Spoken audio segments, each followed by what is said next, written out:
The rest of the world has already figured out how to tell the Joker no. And unless Congress starts to do the same, we are wholly and entirely fluffed. Good morning.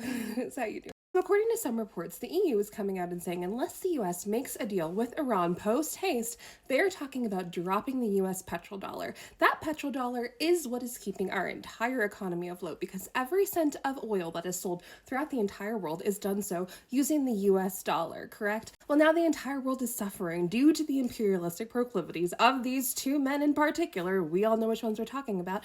And gas prices are skyrocketing throughout the globe. There's been reports coming out of Canada saying that diesel fuel has been $8 a gallon. So the rest of the world has no choice but to start telling the United States no, because they should not have to suffer for our poor decisions. And they're starting to realize that. The Strait of Hormuz was open for about 45 seconds before the Joker and Mr. Yu, who decided to just keep dropping bombs, keep causing further violence. And they're surprised that they closed it back up again because they said, no, we told you no. No means no. Not that we should be surprised that those two don't know the meaning of that word. There were supposed to be peace talks in Pakistan starting today with the Vice Penguin Jared Kushner and Steve Witkoff, and the Iranians said absolutely not, because yesterday our military blew a giant hole in one of their boats and seized one of their oil tankers when it was supposed to be a ceasefire.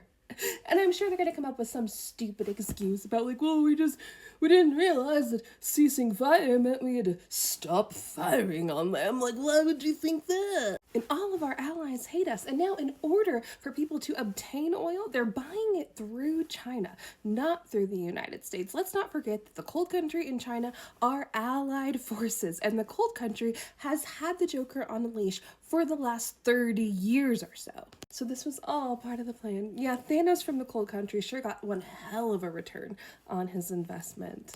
You know who else is getting a return on their investment? Yeah, that would be mega corporations. Because the Joker administration has been ordered to return the money from this illegal tariff scheme to the people who paid it. And instead of paying it to us, he's going to be giving it to mega corporations. Yeah, there are 57,000 companies that are standing in line waiting for them to get their tariff returns, and none of that money is actually going to us. Despite the fact that they did not shoulder that cost, they raised the prices for us. We paid for them, and now we're not getting that money back. They are. This money laundering scheme is completely out of control, and anyone who thinks it's going to be okay because we were okay last time has to remember that all of the people that prevented economic and global collapse during his first administration are gone.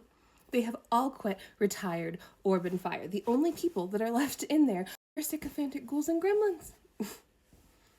I wish I had something funny to say today. I don't. Like, we don't deserve this. Our kids do not deserve this. And I don't know what it's going to take to wake these people up, but maybe they're just not scared of us enough yet. I don't know. But, ooh, there is a big, bubbly, volcanic energy going on today, and as usual, I think it's going to be an interesting one. Keep your eyes up, keep your feet on the ground. I'll see you next time. Hang in there. Ta-ta.